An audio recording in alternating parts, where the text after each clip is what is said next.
Hi, I'm Pete Dunning, and you're listening to the True Lad podcast. Hi Pete, for anybody who isn't aware of your story, could you give us a brief bit of background, please?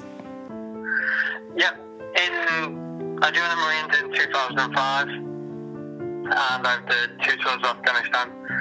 On my second tour of Afghanistan, when I was just 12 days away from my end of the tour, the vehicle I was in, we drove over an IED, an improvised explosive device. Basically, it's a homemade bomb which the Taliban make. Plant out there and wait for some unexpected force hold to either walk or drive over it. In this case, me. I had immediate surgery at Camp Bastion to have my legs amputated, and then flew home straight to Sochi Hospital in Birmingham, where I spent 7.5 weeks. After those 7.5 weeks, I went down to Headley Court, and that's where I started my rehab. When I was down there, I was in the gym every day. I was receiving physio every day. I was seeing the occupational therapists, and for people like me, prosthetics department. That's where I first got my legs and started to learn to walk again. And it was about 10 months after I got injured. There's a scheme down there called Battleback. And the Battleback was a scheme to help the injured service personnel get back into sports, be it new sports they've never done before, or old ones which they've done, but absolutely slightly adapted to help them to do it. And the opportunity came up to do 2 weeks skiing with Battleback in Bavaria, and I thought, why not? And so I went away with them, and Battleback is helped out financially by Help Heroes as well. Obviously they've been great benefactors. Battleback have been great benefactors of Help Heroes. Help Heroes has done a lot for them, help the injured lads get back into sports. And when I went away for these 2 weeks, I just fell in love with the sport. And some of the people who helped out with that trip helped out with military ski team for the Combined Services Disabled Ski Team. And I joined them, and I did my first season with them. And that was the 09-10 season. I did a race at the end of that, after going to Vancouver with Battleback again, the team subsidised by Help Heroes, and to watch the 2010 Winter Paralympic Games. And when I was out there, I got the honour of tying the Paralympic torch around downtown Vancouver, which is a fantastic memory. I did a race after the Paralympics, and the points I accumulated from that literally just left me outside the promises to be on the British Disabled Ski Team. Wow. But the management and coaches had a meeting and decided to put me on. So after my first season with the Combined Services Disabled Ski Team, the next season I was on the British Disabled Ski Team. And it's just gone on from there, really. It's incredible, isn't it, when you think kind of how much your life changed and what do you think was the reason why? I mean, it's fantastic that something so terrible has happened to you and yet you've turned into such a fantastically positive thing. What do you think, what kind of made you think, right, I'm not going to lie here and feel sorry for myself? You know, what do you think was the driving factor? I think it's with having the military background, you've obviously... The 32 weeks of Marine training which I did, obviously it's not easy at all, it's bloody hard.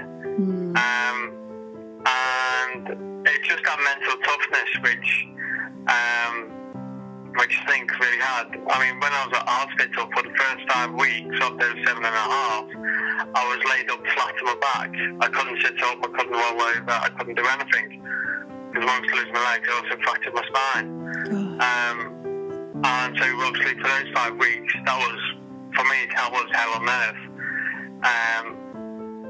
But I said to myself, right, after I have this surgery, that's it.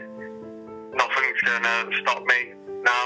And it never has, and it never will. No, and that's an amazing... So how much of a part do you think Help for Heroes have played in your kind of recovery and your new life? They played a really big part of it, because obviously they've helped out Headley Cove with the new swimming pool and gym facilities down there. It's helped out the back-to-back trips, but they've also helped out the combined services table ski team as well, financially. So throughout my whole period of rehabilitation, they've always been there supporting the lads like myself, getting into sport and taking them further. Health is a really good charity to choose if you want to take anyone, because obviously they help out the injured lads, help out with their recovery. Obviously, the government haven't been able to give the money which the lads and lasses need when they come back injured, and that's where the health areas come in. And every penny which comes in goes straight back out towards projects which they've got constantly going on all around the country. And that's something I think that people don't realise. It's something I didn't realise until I got to know about the work of Help the Heroes, is that without them, there isn't. I think there's always this perception in people's minds that if you got injured or you're automatically taken care of, there's automatically help, and there really isn't, is there? I was quite shocked. Yeah, well, obviously there is some help out there, but obviously with the Help the Heroes, the way that they've helped the lads coming in, obviously it's just surpassed all the expectations of even the founders, Bryn and Emma Parry themselves, of how largely it's grown.